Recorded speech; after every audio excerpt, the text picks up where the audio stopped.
Strangely, we must wait for the night and the darkness, though the story we begin is about light. A mystery unfolding, experiences shared.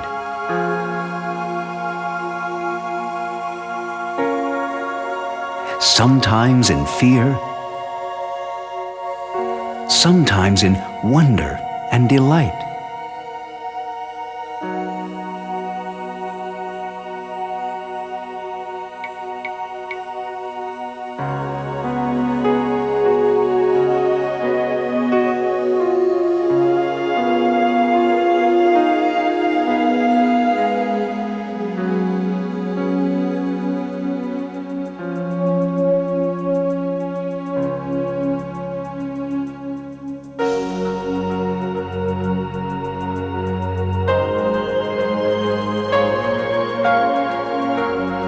This is an ancient mystery, recorded in holy books and sacred tablets.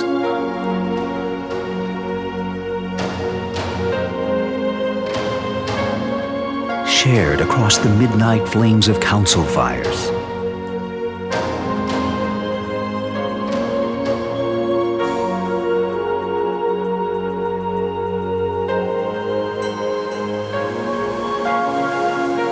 Noted in the logs of long-forgotten galleons.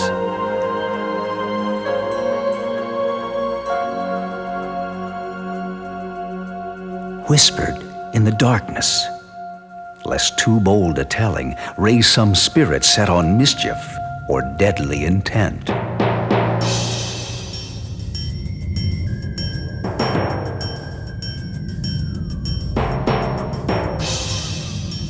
Like an unknown river, whose broken surface tells the seasoned mariner of something hidden below.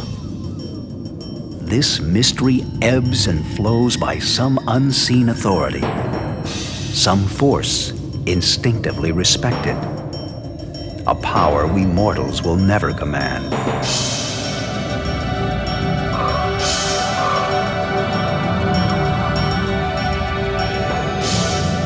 Like a shroud of fog or heavy mist, rolling its concealment across a mountain forest, this mystery veils the endless sky, covering the stars, stealing their brilliance, like candles suddenly dim behind a jeweled gossamer drape.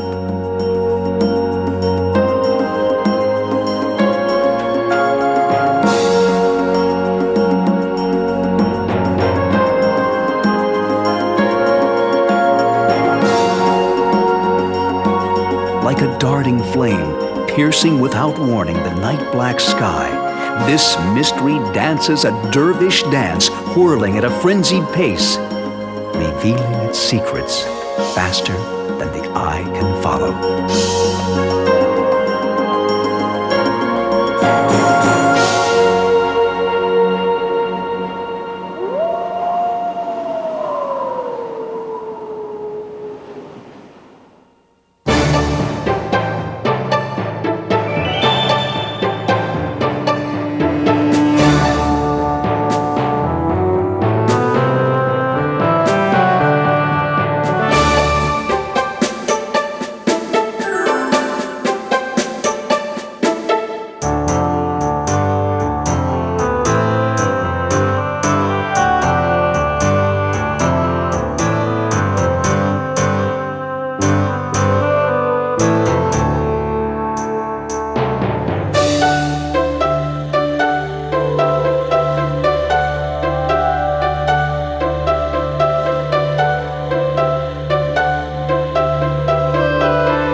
It was night, a flash of light caught my eye, and I looked toward the heavens.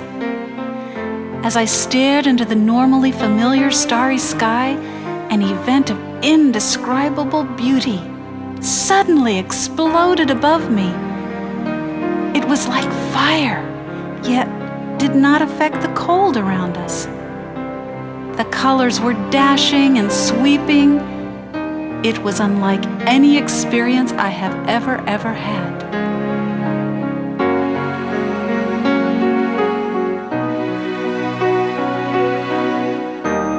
The chronicles of travelers and mystics, scientists and common folk are unanimous on their experience. Time and again, whether they can explain the phenomenon or not, they are stunned, even awestruck, by the mysterious lights in the sky. Many have struggled to explain what they've seen through whatever frame of reference they may have had at hand.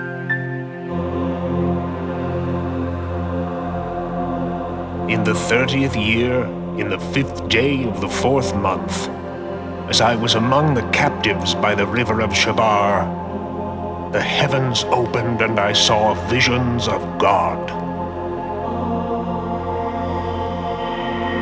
Might not this line from the Old Testament reference an auroral display that inspired the prophet Ezekiel almost 2,600 years ago?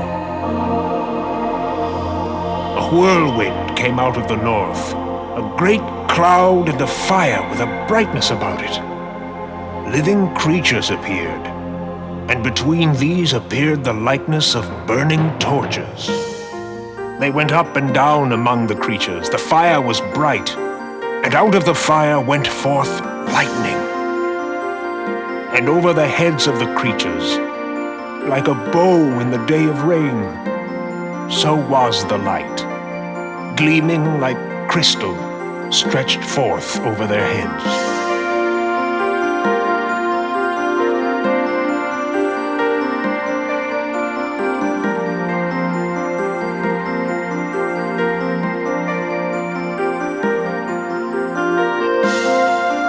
At northern latitudes of the globe, the Aurora Borealis, the northern lights, are visible as much as a third of the year. In Alaska, when clear dark skies return after the 24-hour daylight of summer's midnight sun, auroral displays of stunning color and brilliance sometimes travel across the entire visible sky.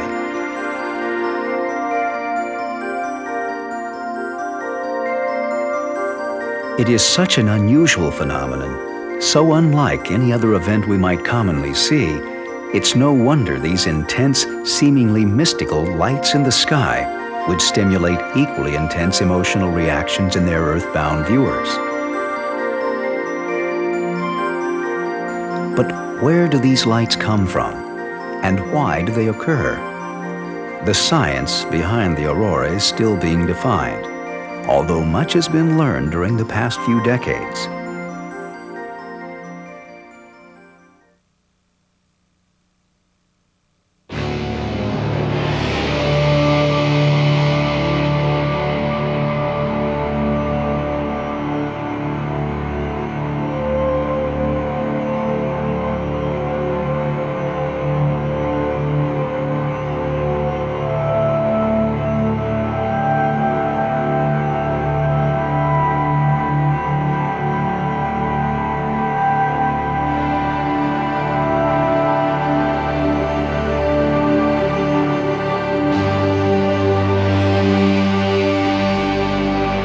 Imagine an explosion on the face of the sun.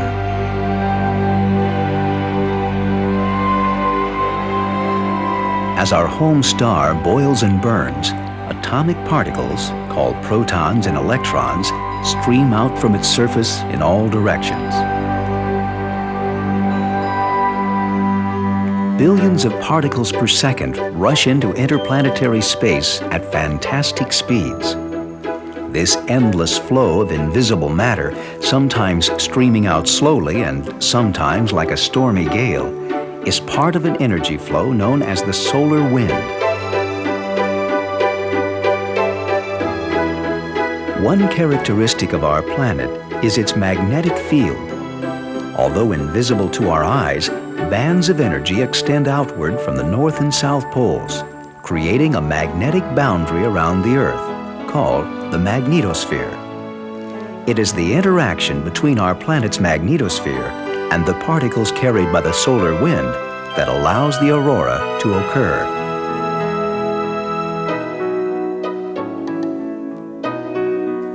Imagine our planet as a great rock in a river. The solar wind is like the water, flowing past the magnetosphere, pushing protons and electrons around the boundary of the Earth's magnetic field. But unlike water against solid rock, particles in the solar wind can slip through the boundary of the magnetosphere and tumble toward the Earth.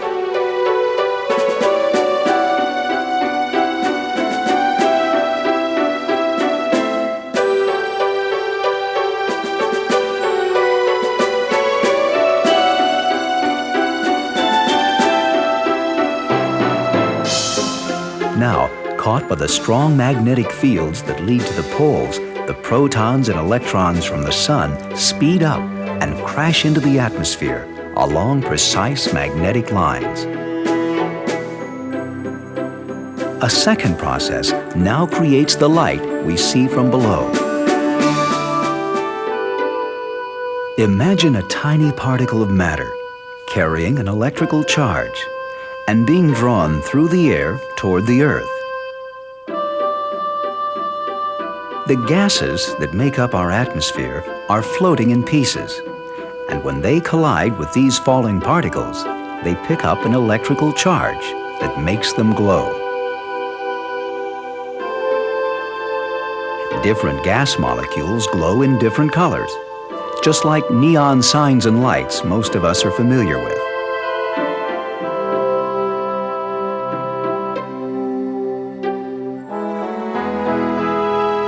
To create the aurora, these tiny collisions must happen more than 100 million times per second in every square centimeter of the sky that's affected.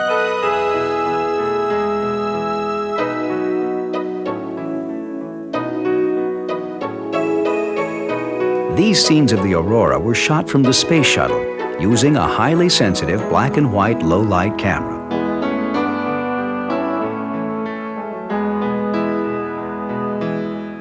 Incredibly, since the solar wind continuously carries billions of particles from the Sun to the edge of the Earth, the aurora is being made somewhere on our planet all the time.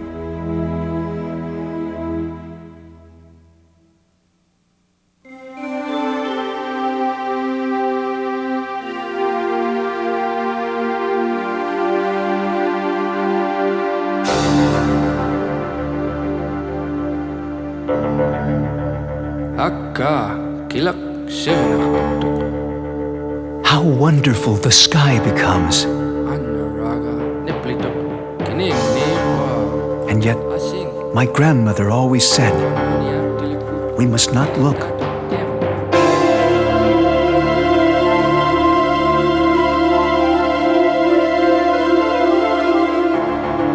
But grandfather and another mighty hunter told me the rivers of light in the sky will not harm us if we are respectful of the spirits they contain.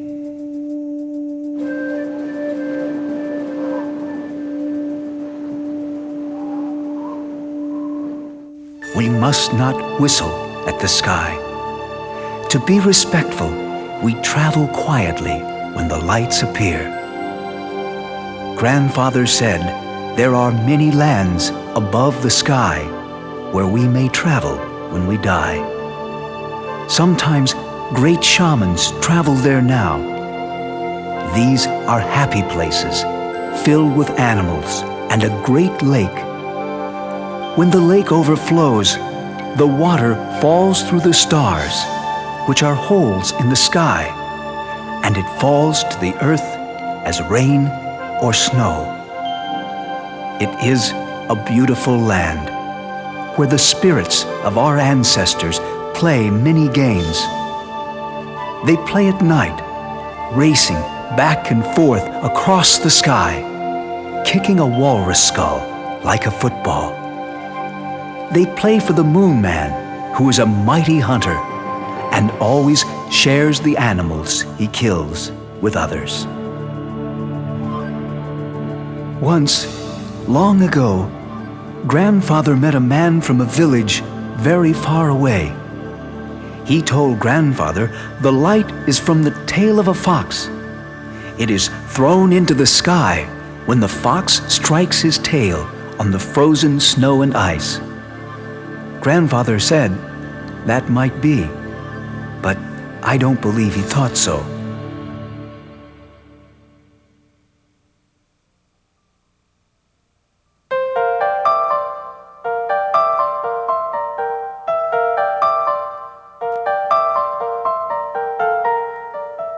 If the aurora is occurring continuously in the atmosphere overhead, why don't we see it in the sky all the time? The simple answer is also the most obvious, in that the sun overpowers the aurora during daylight hours. But sometimes the sun's activity dramatically changes. The solar wind becomes a raging storm. Massive flares and explosions, some pushing out 500,000 miles into space, release huge waves of particles, forcing much more of them than normal into the magnetic streams of the Earth.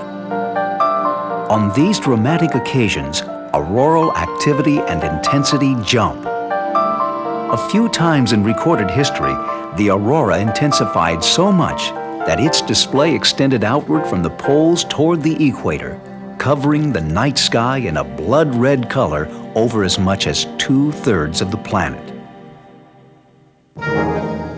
Demons in the clouds over Europe. Dragons roaming the skies of China. Grand battles between ghosts or desperate struggling spirits of the night in Siberia. Ominous celestial visions of events about to occur in Lapland. Why does the sky look this way? Is the world about to end?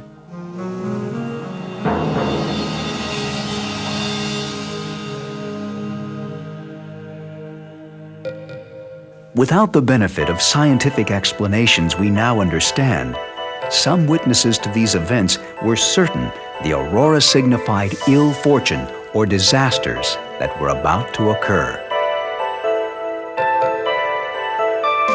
In ancient Rome, the aurora was described as a sky-bound army.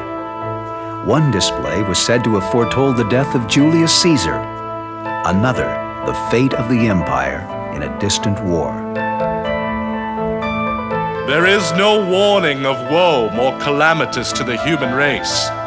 A flame in the sky which seems to descend to the earth on showers of blood. This happened in the 3rd year of the 107th Olympiad, when Philip was endeavoring to subjugate Greece.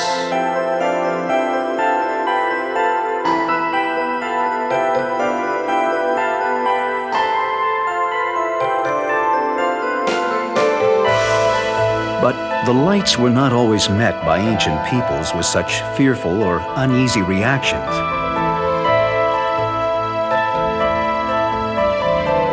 In northern latitudes, where the aurora is so common, a different vision, one of beauty and power, endures instead.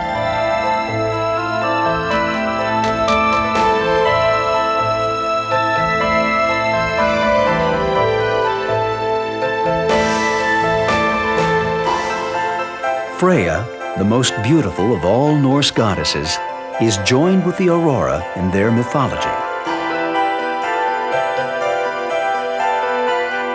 But along with her status as the goddess of beauty and love, Freya also leads King Odin's chosen Valkyries down to the battlefields on Earth,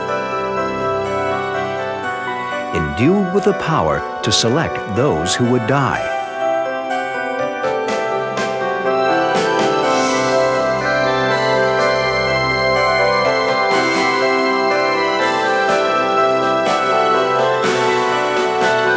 As these warlike virgins, mounted on horses with helmets and spears, rode forth from the heavens, their armor flashed in a strange flickering light that cast a flame across the northern skies.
study of the aurora over the past few centuries has sometimes led to its being labeled as a contributing force behind many kinds of natural phenomena. As in most new scientific investigations, observers were not always correct. Several scientific explorers in the 1800s felt the aurora was linked to certain weather patterns. But when one said an aurora signaled foul weather ahead, another was certain the northern lights foretold fair and mild conditions were sure to come. Other speculations and theories arose. Relationships between the aurora and the phases of the moon.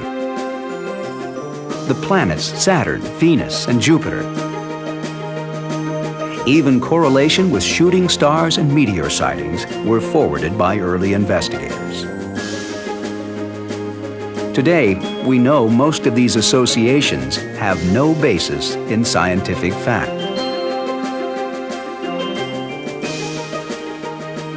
Over the past few decades, more progress has been made in understanding the aurora than throughout all previous history.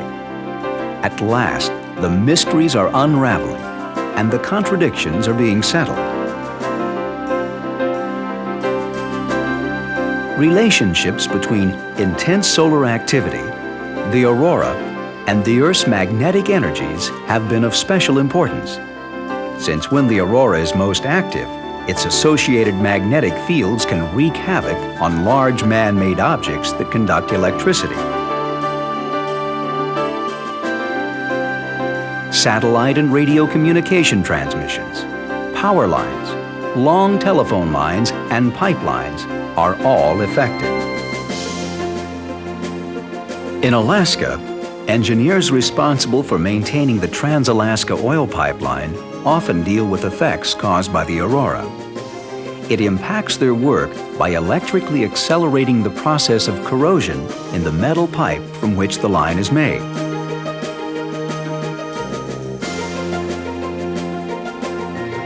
Another significant concern over magnetic storms that accompany intense auroral activity are with public light and power systems. For example, in 1980, a large hydroelectric transformer in Canada failed during a massive auroral display. 4 months later, its replacement was destroyed during another aurora. And in 1989, a huge magnetic storm caused this same public utility system to collapse, creating an outage that affected more than 6 million Canadians.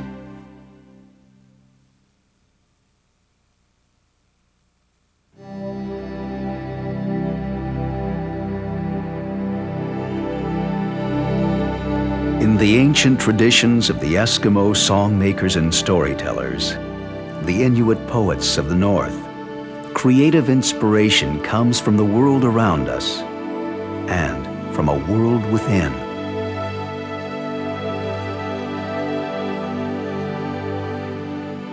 At special moments, this inspiration takes form through songs. These poets explain there are many occasions in one's life when a joy or a sorrow is felt in such a way that the desire comes to sing. They say songs are thoughts, sung out with the breath, when people are moved by great forces, and ordinary speech no longer suffices.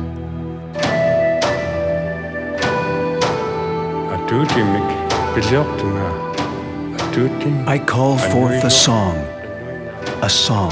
born in the stillness, when all thoughts are of beautiful things.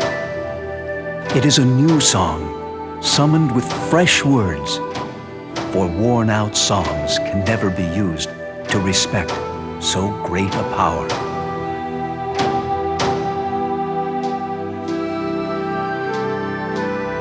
As in that dark winter night, when a sudden light appeared in silence across the sky, these words were found in the darkness and stillness of the festival house. They took shape in my mind They rose like bubbles from the depths of the sea, like threads of fire collecting in the sky, bubbles seeking the air in order to burst. Threads weaving so fast that a great blanket was instantly made. This is how sacred songs are born, to become the property of the person who knows how to sing to others. Nothing must disturb them. Nothing must divert them. They burst forward when they are ready. I call forth a song. It was driven by this flowing force. Thoughts washed over me like a flood, making my breath come in gasps and my heart throb. When I sing this song, I see the fire. I feel the joy and fear and wonder.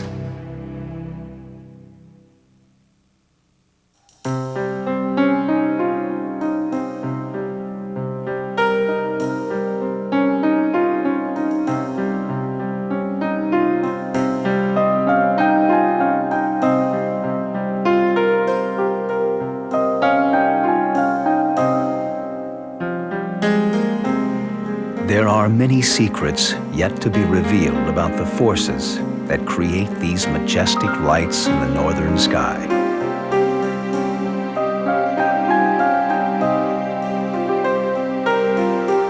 Like many things, we see these events in the heavens very differently, depending on our worldly point of view.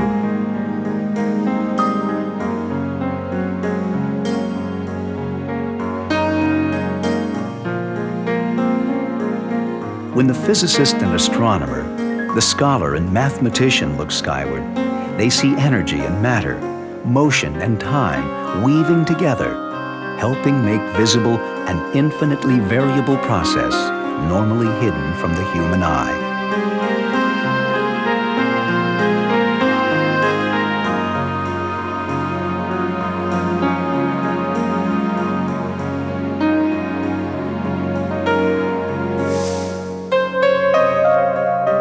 When the poet and storyteller, the mystic and the artist gaze above, they see revelation and meaning, mystery and imagination weaving together, helping make visible infinitely variable expressions, normally hidden in the human mind.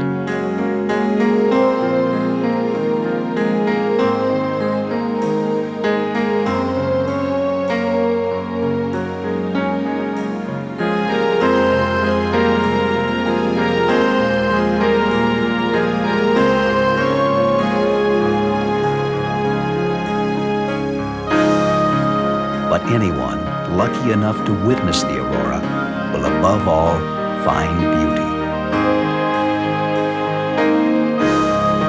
And hopefully be thankful that this tiny fragment of the invisible has been revealed, and that the infinite variety of nature's creative hand has touched us once again, stopping us for the moment to enjoy this marvelous and mysterious universe from our simple place within it.